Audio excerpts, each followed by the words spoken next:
It means unpopular, right? It Yeah. means it means less people are watching it. Like comedy is an involuntary, chaotic, organic thing. Like the first joke you hear is peekaboo when your mom goes, "I'm not here," but you know she really is, and then you laugh.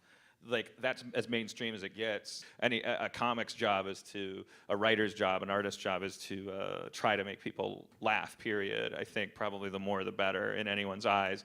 Some of us have an unshakably niche sensibility. We find that out from the Nielsen ratings. We can't control that.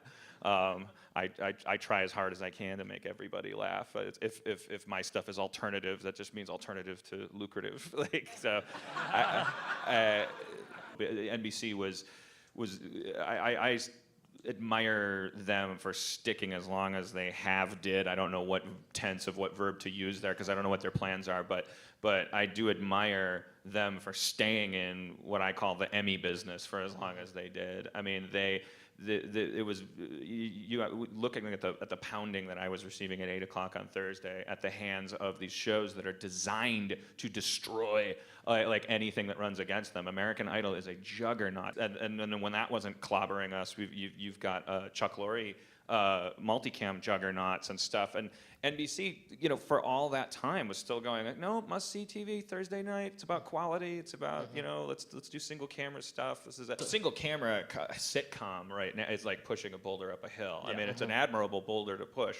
At the end of the effort, you will have a boulder on top of a hill, and who doesn't want that? But you'd have to go back to weird cases like Beverly Hillbillies or MASH or something, and to find examples of single camera shows that ever outrated, even when there was only 3 networks, that ever outrated their multi-camera equivalent. Basic cable is the place for single camera comedy. FX has this genius business model. John Landgraf is a genius. He says, he brings people that he likes into a room and he says, I can barely give you any money, but you can do whatever the hell you want. And and the system has worked. It's not a fluke. Like some of the best comedies and dramas are happening on FX right now.